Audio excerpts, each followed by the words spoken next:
Hey everybody, this is A7X Fan Ben, and this is vlog number 45 of Pirates with Ben. And on Miniature Trading, I posted some new threads recently. I did a rankings thread. I started one for the first time in a while. It's about ships number 001, which I consider like the flagships of their sets.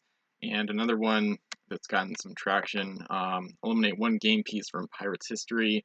So a little bit of a negative topic, but sometimes it comes up just because, there are a bunch of game pieces that you could consider pretty bad for the game, or at least things that kind of shouldn't have been produced in the first place. So that one's got some replies. So I guess that would be the question of the day, and you can respond in that thread if you have an account at Miniature Trading. It's free to sign up if you don't have an account. But what game piece would you eliminate from Pirates CSG in general, especially if you could pick just one thing? And like the thread says, you could pick one that's your least favorite in terms of, stupidity that you don't think should have been released, and then you could pick one that's like overpowered, that, like the Banshee's Cry or whatever, that you don't think should have been produced either. And then I put a little edit in my post in custom ships today, because my Pirates of the Epic Seas custom set, which you may have seen before, and I'll probably feature it more on this blog going forward.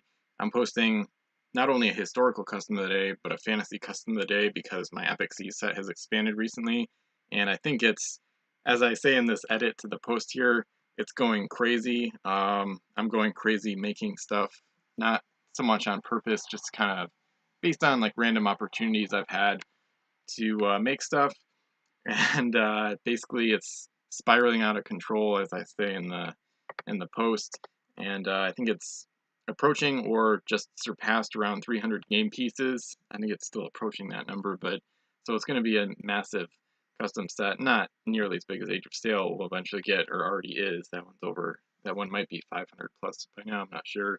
And but basically, I've come up with a lot of crazy ideas recently for the Epic Sea set, so I'm going to be releasing a lot of the stuff I made a week or two ago that's also crazy. I still haven't gotten to it, because I'm trying to kind of limit myself and do about one per day, but the pace might increase if I feel that that's a good idea going forward. Miniature review contest number 7, hosted by Xerix, has looks like 4 people are interested. Myself, Not Always You, JW Darkhurst, and Vetra Brayton just joined today. So that's a pretty cool thing there. So we've got 4 entrants there. And then there's at least 2 people interested in the Fleet Challenge, the Uncommon Fleet Challenge that I'm hosting, also at Miniature Trading. So links to those in the description below. And deal of the day, there's all those auctions by Dogan, but those don't end for about 8 days. So sometimes I'm going to try to feature things you can actually buy now, such as the Ocean's Edge thing. I've already talked about this, but it's just one of the best deals I've seen in general. So basically 40 bucks with free shipping for 36 packs of OE, with a good chance at a tournament pack, like you can see in the picture. So just an amazing, you're paying barely more than 50 cents a ship, right? Two ships per pack. So just over $1 per pack, and then with the tournament kit, assuming you would get one, it'd be even more worth it. And like I showed on the blog yesterday, Hills Wholesale Gaming has increased the price of their Ocean's Edge 36-pack lot from $38 to $54. So eBay is now definitely the best place to get Ocean's Edge, which is the cheapest set, the most accessible.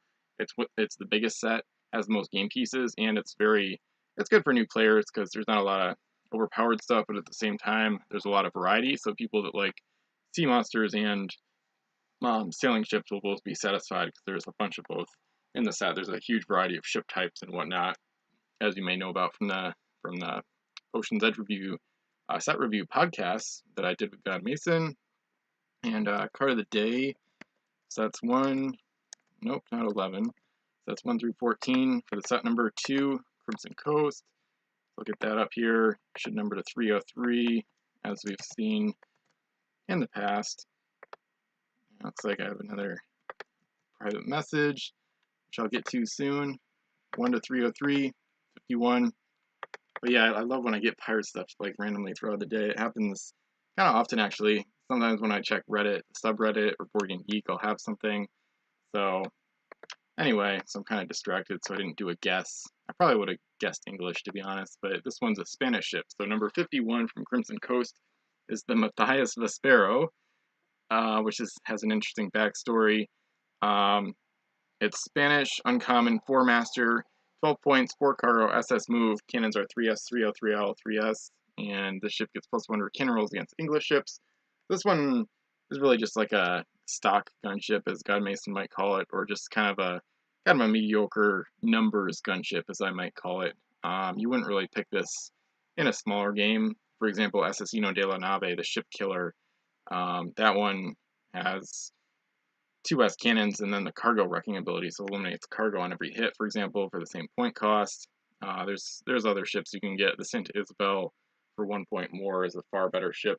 So this one doesn't really stand out too much for any reason.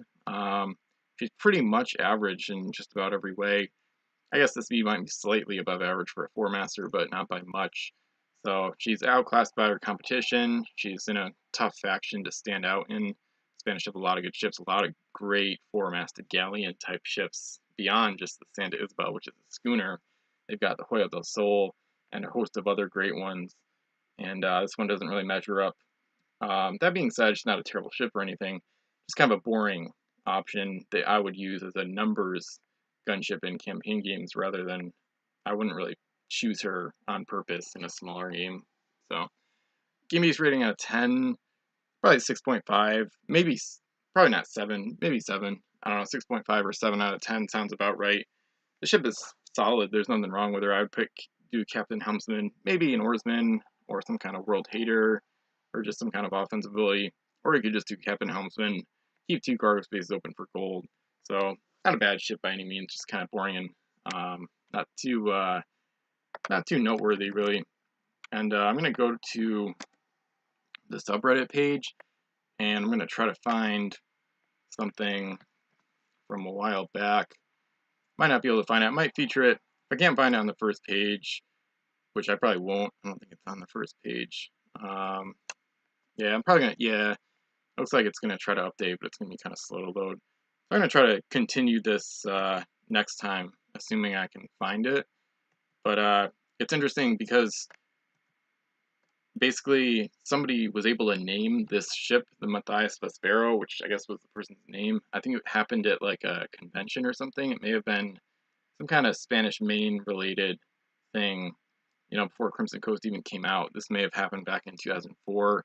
But anyway, I'm going to try to find the story, and I'll link it in the description if I find it. But beyond that, I'll try to talk about it next blog when I can actually find it, not waste your time. So picture of the day, real quick, is from last night, the Caribbean game, and I'm about to do a quick little video on that right after this, so you can look for that on my channel. And we live streamed it. It was about an hour-long session, and we played basically a turn and a half, and then I finished my half of the second turn today. So in this picture, the French had their first election, and the first election of the game. So in the Caribbean game, it's a crazy rule set. I'll put a link in the description, of course, where you can read the battle reports, you can read the rule set. The rule set alone takes like, I don't know, probably an hour and a half just to read through it, and to actually understand it would take even longer, I would guess. So there's government rules. So they basically pitted 2 politicians, both of them historically accurate. So they pitted them against each other in the city hall, which they only got from buying a city. So that's why you see the structure building there in this vassal picture. So they had their first election, and Louis de Rivol won the election. So the French now have him at the head of their resource party in power. So each politician represents a political party. I think there's at least 12 or 14 political parties, and so the guy in power is representing the resource party. So you basically roll a d6, and then that result is the resource that doubles in value for that faction only.